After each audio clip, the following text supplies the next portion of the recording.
April 10, 1945. The wind moved across a ruined German airfield like a ghost looking for a home. It carried the smell of burnt oil, cordite, and surrender. Along the cracked runway stood a line of German officers, grey uniforms stiff with dirt, metals dulled by defeat, eyes fixed on the horizon where the American trucks waited. These were not ordinary soldiers. They were generals. Men who once commanded tens of thousands, who signed orders that decided the lives of strangers with the flick of a pen. Now they stood silent, stripped not of rank yet, but of purpose. The war they had built their lives around was over, though no one had yet said it aloud. A US sergeant walked down the line, counting heads. Behind him, a jeep idled, its radio murmuring Glenn Miller. The sound was surreal, a cheerful American swing tune bouncing off the bones of a dead empire. The German officers exchanged glances, half disbelief, half dread. Rumor had already spread that high-ranking Nazis were being executed on the spot. One general whispered that Americans hanged prisoners at dawn. Another swore he'd bite his tongue before capture, but they were alive, and that was its own kind of confusion. When the trucks began to move, the Germans climbed aboard without protest. The wooden planks rattled under their boots. Dust rose behind them as they left the ruins of Castle. One officer, a tall man with a silver mustache, once commander of an armored corps, clutched his cap as if it might still mean something. He had fought since Poland through France through the snow of Russia. Now he sat in silence beside a man who once led a panzer division and stared at his gloved hands as though they belonged to someone else. The Americans guarding them were young, barely 20, their uniforms too big, their accents foreign music. One private offered a cigarette to a captured general. The general hesitated, thinking it a mockery, but the soldier simply said, "It's lucky strike, sir," and smiled. The cigarette was trembling between his fingers from the cold. The general took it. That small exchange felt absurdly human. By the second day, they reached the port of Le Havre. Hundreds of prisoners waited behind barbed wire, each with the same haunted stillness. On the horizon, Liberty ships rocked gently in the harbor, grey giants with American flags snapping in the sea wind. To the Germans, the sight was biblical, an ocean waiting to swallow them whole. They were told they were being taken for questioning. No one explained why the questioning required an ocean. That night, as they waited for embarkation, a thin rain fell. A young translator from the US Army, a Jewish refugee from Berlin, walked among the prisoners, checking names. Some officers looked away, unwilling to meet his eyes. Others stared too long, recognizing the cruel poetry of it. A German Jew now deciding the fates of generals who once served Hitler. The translator kept his tone formal, detached, professional. Later he wrote in his diary, they were expecting ropes. We gave them forms to fill out. When dawn came, the prisoners were herded up the gangplanks. The deck smelled of salt, steel, and oil. American sailors watched curiously. They had been told they were carrying dangerous officers, but these grey, tired men looked more like aging bureaucrats than warriors. One sailor said quietly, "Hell, they look like my high school teachers." Another laughed. "Guess the devil's army runs on coffee and metals." Below deck, bunks were stacked 3 high. The air was thick with motion and shame. Someone began humming Lily Marlene, that old song of soldiers and lost love. Within minutes, half the compartment was singing it softly, voices echoing off steel walls. An American guard listening from the corridor didn't stop them. Instead, he joined in with the English words he half remembered from the radio. The absurdity of it, a US corporal and a dozen German generals sharing a song, made one officer press his hands to his face. For the first time since the surrender, he laughed, though it came out like a sob. Days passed on the Atlantic. No one was beaten. No one starved. They were fed 3 times a day. Bread, stew, coffee. The coffee astonished them most. In the collapsing rye, even civilians were boiling acorns for imitation brew. Here the enemy served it hot, black, and endless. A few whispered that it must be a trick, some American experiment in psychology. But the guard seemed indifferent, even friendly. They spoke little of the war. Some played cards near the mess. When a storm hit the mid-Atlantic, an American sailor handed out blankets to shivering generals who could hardly believe it. One of them, an older officer with sharp blue eyes, found himself studying his captors. They were relaxed, undisciplined by Prussian standards, yet effective. He had been taught to see Americans as crude and soft, spoiled by luxury. Instead, he saw quiet confidence. They did not need to prove superiority. They simply assumed it. It was not arrogance, but something else, a moral ease that unsettled him. When they neared the American coast, the fog lifted to reveal the Statue of Liberty. For men who had seen only ruins and propaganda reels, it looked unreal. The translator told them, "Welcome to America." No one replied. The words felt like both a sentence and a salvation. As they disembarked in New York, curious dock workers stared. The generals were marched in silence to waiting trains. Along the way, they passed a billboard advertising toothpaste. A smiling woman with the caption, "A bright future needs a bright smile." The image struck one officer so strangely, he almost laughed. The country they had been taught to despise was radiant, ordinary, and untouched by war. The train doors closed. Outside, the city roared with life. Vendors shouting, horns blaring. The rhythm of a nation untouched by bombing raids. The captured men looked out through the glass, seeing not enemies, but a civilization their own leaders had promised was barbaric. Inside the car, one whispered to another, "Perhaps this is our punishment, that we must see how wrong we were." When night fell, the lights of the train windows flickered across the faces of the guards and prisoners alike. Somewhere ahead lay Mississippi, Virginia, or Texas. Names that meant nothing to the men who had once dreamed of Moscow and Paris. But in that steel carriage, something subtle began to shift. Fear was still there, but so was curiosity. The older officer removed his cap and set it on his knees. "If they wanted us dead," he murmured, "we would already be in the sea." Another nodded, staring out into the dark blur of the American countryside. None of them knew it yet. But this journey across the ocean, across pride, was the beginning of their education in defeat. And as the train curved into the vast sleeping land, one question lingered among them all. What kind of victor shows mercy to men like us? The first thing they noticed was the sunlight.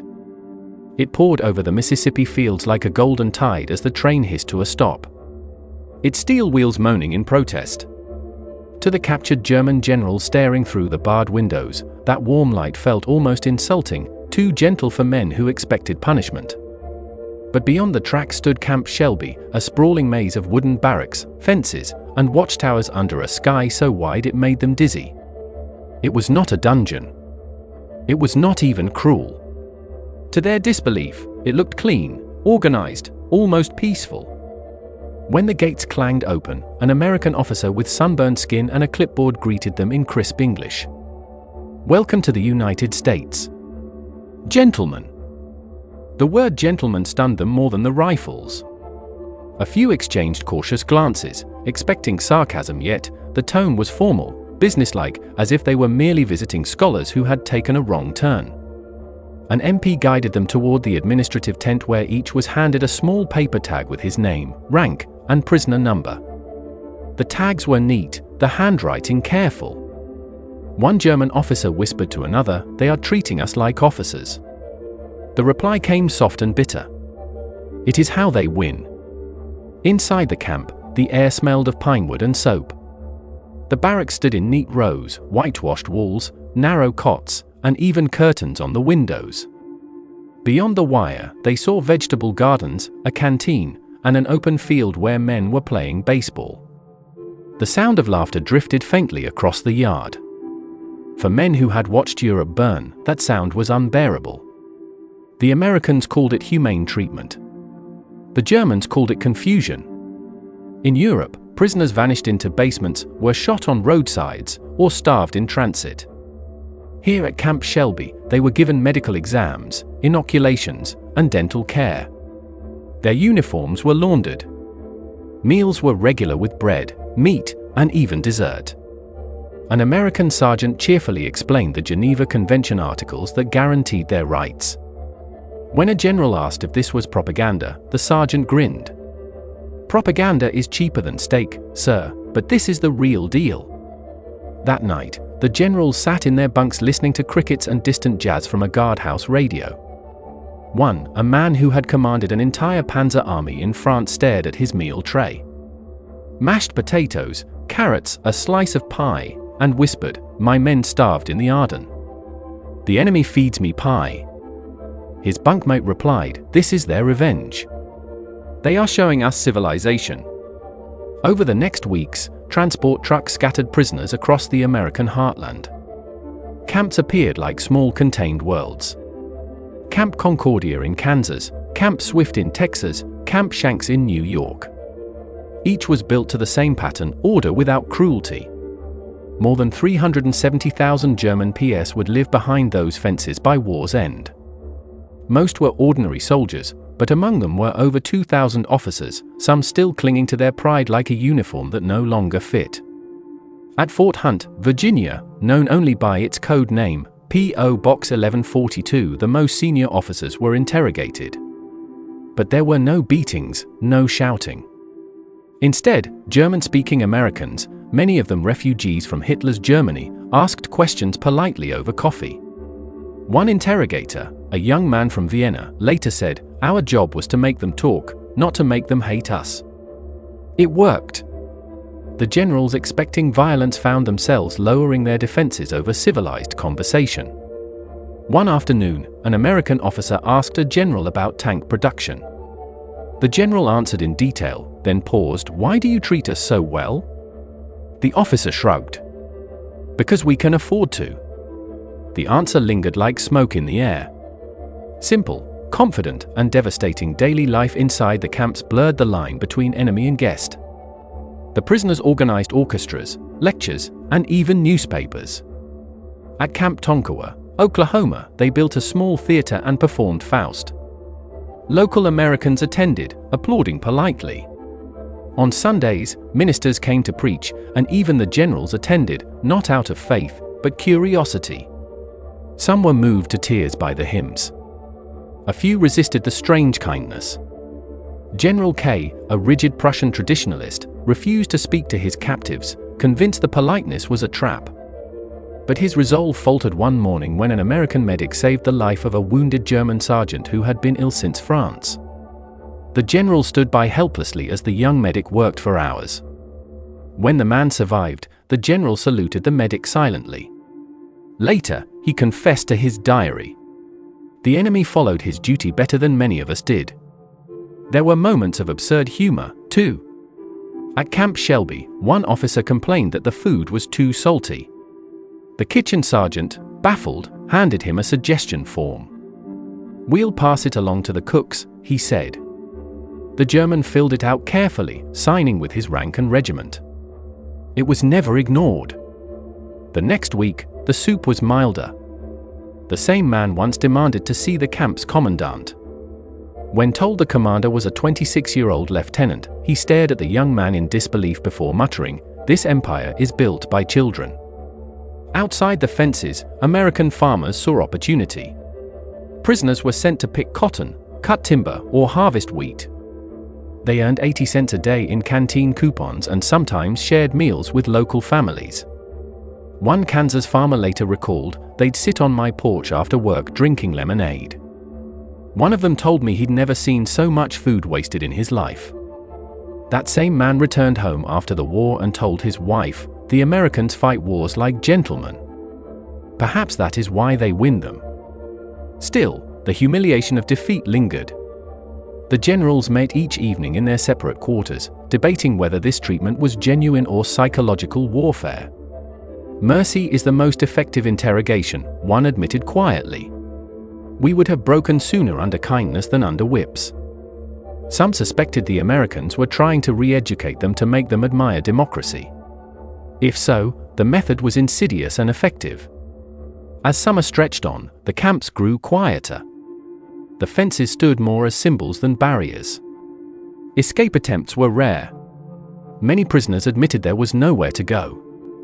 Some began writing to their families describing the kindness they couldn't explain. The letters were censored, but still carried a strange warmth. One wrote, "They defeated us without hate." Another said simply, "Here, the enemy looks you in the eyes." By autumn, word of the American camps reached Germany through the Red Cross. Families were stunned to learn that their captured sons were healthy, even gaining weight. The propaganda machine, which had painted America as brutal and degenerate, fell silent on the subject. Inside the Reich, civilians whispered that perhaps the Allies were not monsters after all. For the generals, the shock went deeper. Each day behind those fences chipped away at their certainty about superiority, about discipline, about what strength really meant. The world they had fought to preserve, the one of iron will and racial destiny, seemed smaller now, almost childish, compared to the quiet confidence of a nation that served its prisoners pie and coffee. One evening, an American guard noticed an old general sitting outside his barrack, staring at the sunset beyond the wire. "What are you thinking about, sir?" the guard asked. The man hesitated before answering. "That may be mercy as a weapon, too." The guard didn't reply. The crickets began again, and the light faded into gold. Far away, new trains were already bringing more prisoners. More men about to learn that kindness could wound more deeply than cruelty ever did. Mornings began with the clang of the mess bell, the sound rolling across the camp like an order no one could disobey. The generals rose at the same hour each day, boots polished by habit, collars straight, even when the starch had worn away. For men who once commanded divisions, routine was both comfort and punishment. The war outside was finished. But here, inside the fences, another war began. The quiet one between pride and reflection. The barracks of Camp Clinton in Mississippi were alive with small noises. The scraping of chairs, the hiss of boiling coffee, the low hum of conversation that always fell silent when the guards passed. Every morning, General Friedrich, a former staff officer on the Eastern Front, set up his chessboard on a wooden crate near the window. Across from him sat Colonel Weber, who had once believed in the Reich's destiny as surely as in gravity. Now they played in silence, the pieces moving like echoes of strategy long rendered useless. Friedrich called it our new front. Each game lasted hours, not because of complexity, but because neither could bear to lose again. Outside the camp pulsed with life.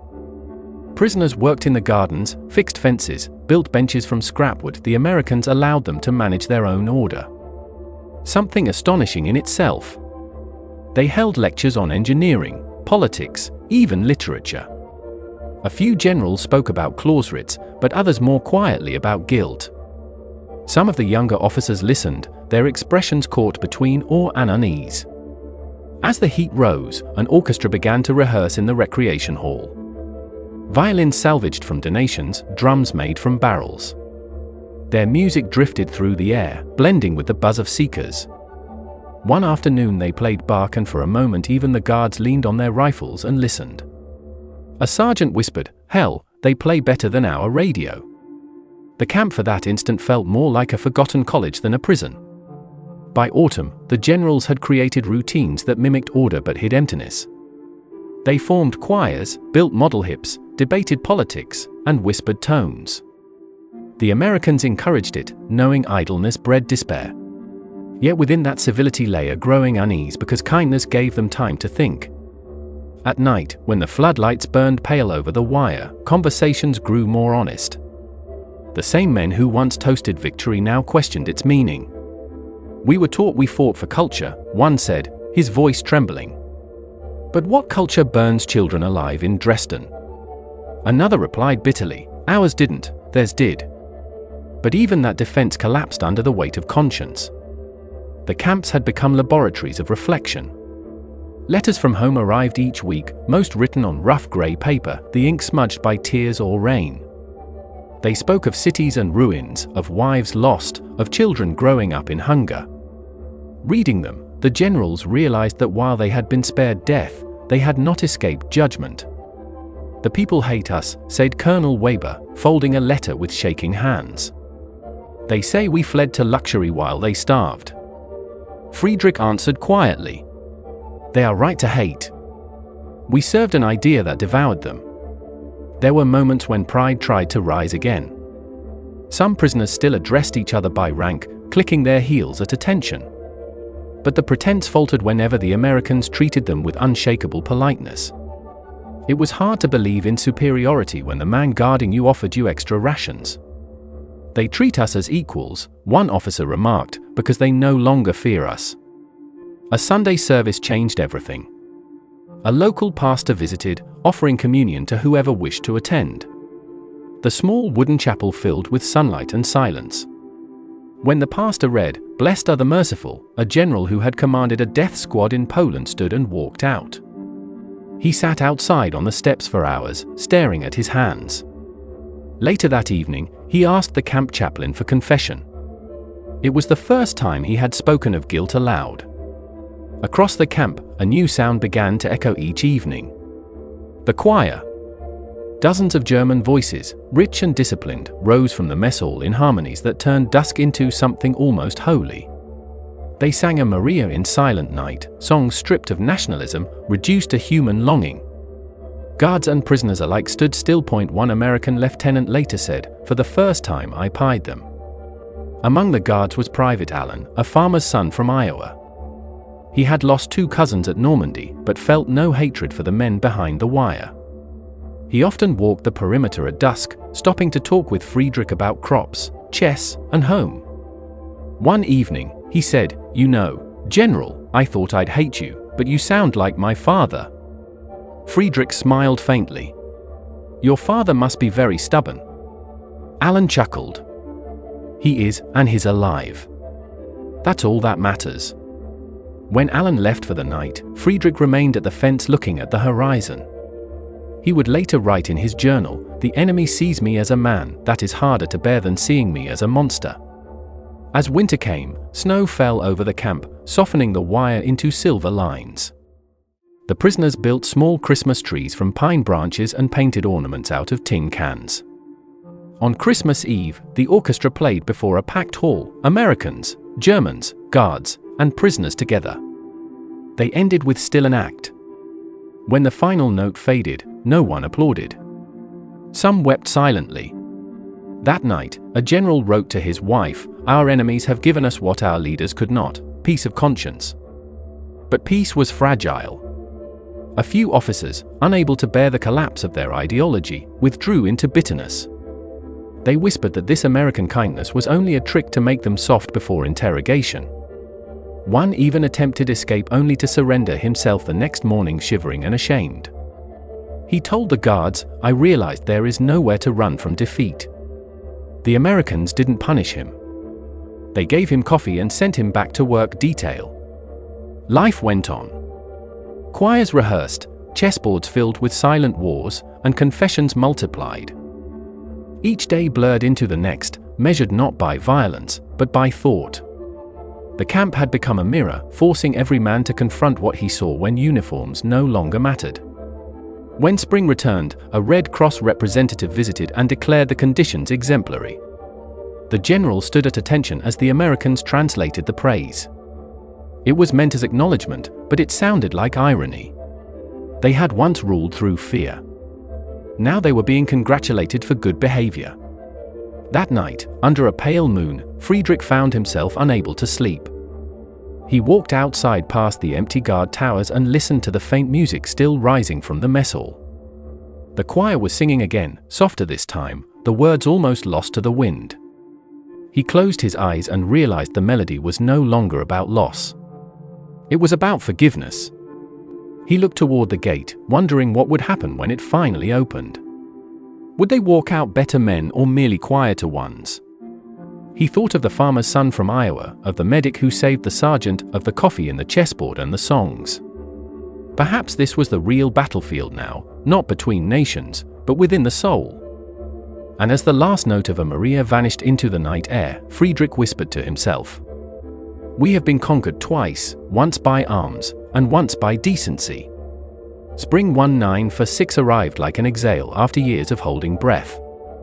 The war was over, but for the men behind the barbed wire, the quiet was almost more unnerving than the gunfire that had ended it. At Camp Clinton, the German generals received orders one morning that preparations for repatriation had begun. Trucks would come in 2 weeks to take them to the coast. Then ships would return them to a homeland they no longer recognized. The news rippled through the camp like wind through tall grass, soft, uncertain, and laced with dread. General Friedrich sat on the edge of his bunk, turning the paper in his hands.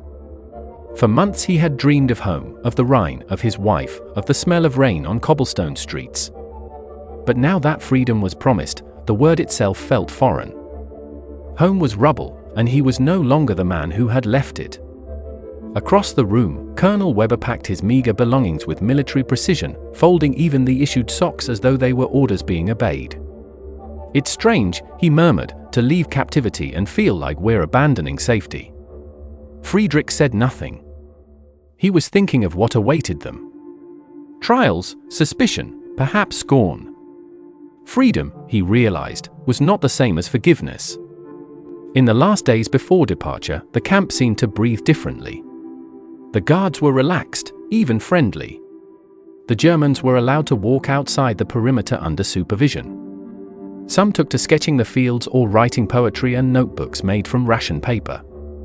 Others simply stood watching the sun rise over the pines as if trying to memorize what decency looked like. The Americans, perhaps sensing the moment, treated them with even more care. They offered cigarettes, photographs, even handshakes. One morning, Private Allen, the farmer's son from Iowa, found Friedrich sitting by the fence. "You'll be heading home soon," Allen said. "You must be glad." Friedrich looked up slowly. "Glad, yes," he replied, "and ashamed that I'm alive when better men are dead." Allen hesitated. "Maybe that's why you're alive. To do something different with what's left." The general studied the young soldier, then nodded once. "Perhaps that is the first order I can still follow." At night, the camp was restless. Some men drank the last of their canteen whiskey. Others argued about the future of Germany, whether it would stand again or disappear into occupation. The radio in the guardhouse played quietly, broadcasting news of the Nuremberg trials. The names were familiar. Göring Keitel-Jodl. Ghosts of authority now stripped bare in a courtroom. When one of the younger officers asked whether they would also be tried, Friedrich answered. Not for crimes perhaps, but for conscience. The morning of departure came under a grey sky. Trucks lined up beyond the gate, their engines rumbling low like a reminder of the world waiting outside. The prisoners filed out carrying small duffel bags and folded blankets. Each shook hands with their American guards, a ritual both solemn and absurd. The same men who had been called monsters now thanked their captives for decency. One officer saluted, another crossed himself. When Friedrich reached the gate, he turned once more toward the camp. The choir was singing again, faint but clear. The same song that had carried through the winter, still enough. It was spring, yet the melody still felt like a prayer for the dead. The trucks moved through the countryside, passing farms and towns untouched by war. Children waved from porches. One old man in overalls tipped his hat. For the prisoners, these glimpses of normal life were more humbling than defeat itself. They saw a nation that had not been bombed, that had not burned its cities to ashes, and yet had still managed to conquer the most dangerous army on earth. Colonel Weber whispered, "They have won without losing themselves." At the port, Liberty ships waited once more, their hulls rusted, but sturdy. The same ocean that had carried them into captivity now promised return. But as the men climbed the gangplanks, the mood was heavier than it had been on arrival. The Americans handed out Red Cross parcels, chocolate, cigarette, soap, and wished them luck. "Go rebuild your country," one sergeant said. "Maybe this time start with kindness." The words landed like a benediction and a challenge at once. During the voyage home, the sea was calm, but the minds aboard were not. The generals gathered on deck in the evenings, staring at the water that stretched endlessly toward Europe. Friedrich found himself unable to sleep. He kept remembering the American soldier who had saved a dying German sergeant.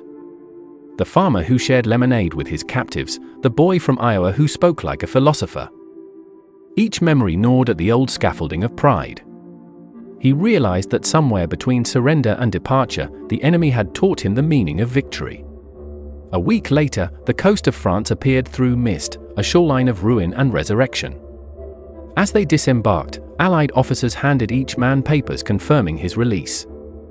Some kissed the ground. Others wept silently. The air smelled of coal smoke and salt. A few civilians watched from a distance, whispering. No one cheered. These were not heroes returning, but men marked by the war's shadow. When Friedrich reached Germany, the landscape broke his heart. Cities were flattened, rail lines twisted like wire, children scavenging through rubble for food. His home in Cologne was gone. In its place stood a crater filled with rainwater. He stood there for hours holding a handful of broken bricks. The neighbors recognized him, but said nothing. What could they say to a man who had served the Reich? That night, he slept in a church basement, the same church where he had once been baptized. Weeks later, a letter arrived from America. It was from Private Allen. The handwriting was uneven, but the words were clear. I hope you made it home safe, sir. I'm back on my farm. We're planting corn this week. I sometimes think about those evenings you taught me chess. I beat my father now. Guess you did win something after all. Friedrich folded the letter and placed it in his coat pocket. For the first time in months, he smiled. The following Sunday, he walked to the local schoolhouse where displaced children gathered for lessons. The teacher, a weary widow, recognized him and hesitated. He said simply, I used to teach strategy. Perhaps I could teach arithmetic instead. She nodded, unsure what to make of him. As the children filed in, Friedrich took a piece of chalk and began writing numbers on the board. Outside, church bells rang faintly, blending with the sound of laughter, a fragile sound, but real. Years later, when he was asked by a historian what captivity in America had meant to him, Friedrich replied, it was where I stopped being a general and started being a man. He paused, then added, they conquered us without cruelty. That is a harder kind of victory to live with, but also the only kind worth remembering. And as he looked at the young interviewer who had never seen war, he smiled again. Perhaps, he said softly, the war truly ended not when we laid down our weapons, but when we learned to look our enemies in the eyes and saw human beings looking back.